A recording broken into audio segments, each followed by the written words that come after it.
Welcome to I Can't Even. I'm Zach Myers, and I get discounts at Marquette-owned vending machines. And I'm Caitlin Samus, and my fun fact of the night is that koalas can give you chlamydia. Let's get started. So we all know that building all the way on the other side of campus, that building where if you are not an engineer, you have no business going into, despite the fact that it's completely new and absolutely beautiful. Well, it turns out that that building goes by the engineering hall. But it's more than that, am I right? Which is why they are changing the name to You Still Can't Get In Peasants. I'm just kidding. You know, the real name for the new engineering building is Opus Hall. You can watch the great reveal from across the street because you're still not going to get in. Well, I don't know about you, but I can think of a lot of better names over Opus Hall. Can you think of any? Zach's Plaid Shirt Hall, for one, would definitely be better than Opus. The regular just Zach Myers Hall would be better. No, that would suck. Engineering Hall. That's a good one. Maybe rename it back to the engineering. This building is so expensive hall. There goes my college tuition hall. President Lavelle should name it after him hall. Maybe they should name it Director of Engineering Hall. There you go. Well, anyway, hundreds of Marquette students were horribly disappointed last Saturday when they attended what was presumed to be a secret screening of Pitch Perfect 2 in the Varsity Theater. Turns out the unconfirmed sightings of Rebel Wilson and Anna Kendrick were in fact not true. Akatoberfest, as it is called by diehards, instead hosted several visiting a cappella groups from around the nation.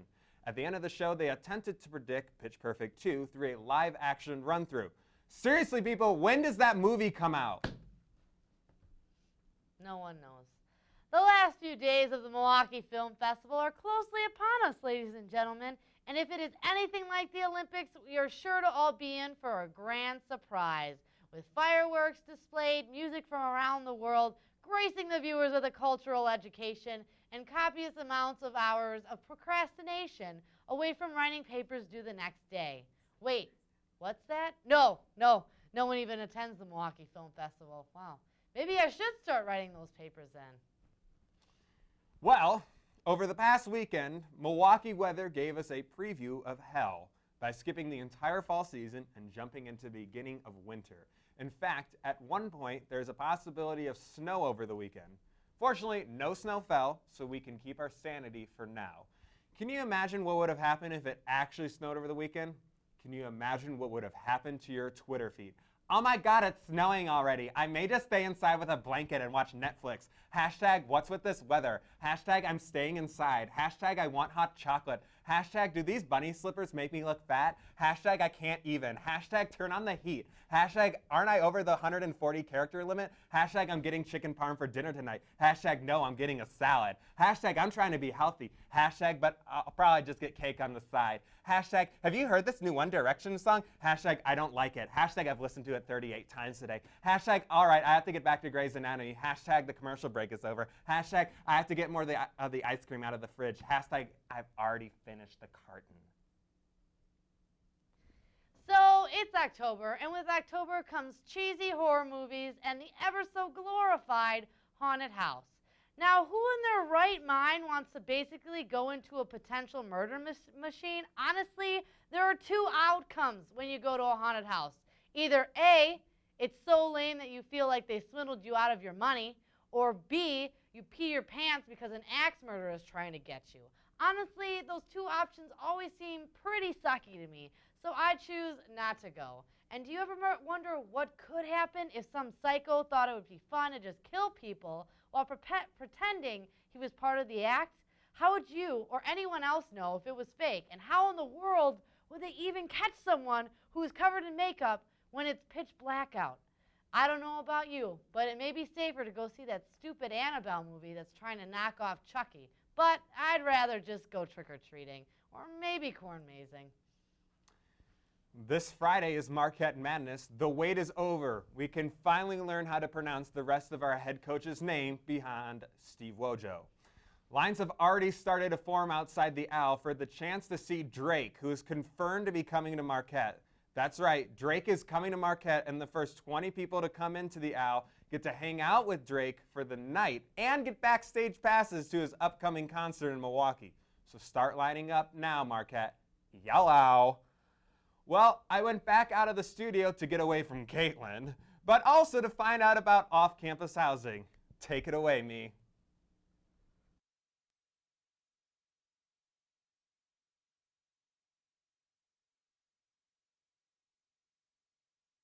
Hey Marquette sophomores, are you still looking for that dream apartment for next year?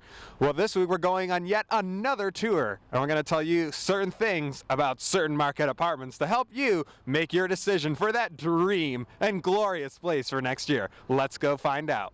Here we are at the Caroline, where when signing your apartment, the only thing you need is to know all the words to Sweet Caroline, ba ba ba. Here we are at the Ivy. Now, do you see any ivy anywhere? That's what I like to call false advertisement. It's like when you move into McCormick and they say it's spacious living. Here we are at the Reeves, and while it looks super sketchy on the outside, once you go inside and realize that it doesn't look like it's been remodeled since 1973, you realize that you really can judge a book by its cover. Behind us is just a regular old apartment on campus where there's nothing really special about it except that you aren't living in the dorms anymore! Woo! Behind me is Tim's place, Milwaukee's most exclusive apartment building, where you have to know the apartment's owner, Jim.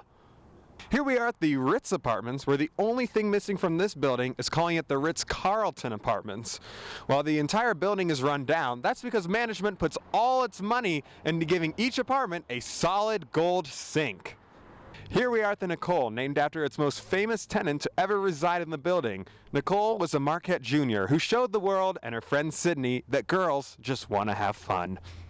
Here we are at Renee Rowe, where the philosophy behind students is that you should camp outside overnight for your chance to live in a crappy apartment with crappy management while overpaying and not being able to sleep due to all the noise. On the other hand, you're not far from the Renee Rowe courtyard parties. But then on this side, you have to deal with the Renee Rowe courtyard parties. Ew. That does it for our tour of Marquette apartment buildings, and while you didn't see all of them, you may have realized that wherever you go, you will start a never-ending war of emails between you and your apartment management. So good luck trying to find an apartment that you actually enjoy living in. This is the best news to surface this fall because guess what, kids? Pluto is close to becoming a planet again. That's right, Pluto, tiny little glorious and left out Pluto is going to become a planet again. To say I was ticked off when they shut this poor guy out the first time is an understatement, because back in my day there were 9 planets. 9 planets of glorious spatial matter. And whoever it is out there that thought it was a good idea to leave out a family member, well, shame on you, because Ohana means family, and family means no one gets left behind. So when you are wondering how to organize this space party, you plan it. Congrats, Pluto, on coming back to the family, even though in my heart, you never left. We now move on to the Marquette 3, where each week we count down the top 3 answers to a question about Marquette. Since next week is fall break, I thought we would count down the top 3 things to do over fall break. On number 3, show your mom that you missed her too by bringing home all your laundry, including the boxers you have now worn for 4 days straight. At number 2, let your mom show how much she loves you by giving you the 8-page long list of all the chores that she has waited on completing until you got back home. And the number 1 thing to do over fall break is find a local college or high school or prison near you that serves Sodexo food, because switching over to a home-cooked meal will not only throw off your poop cycle, way off, but will just disappoint you when you eventually have to come back to Marquette. Don't miss a beat. Stay tuned into I Can't Even so we can catch you up on all the crazed Hollywood gossip and a couple of rad viral videos.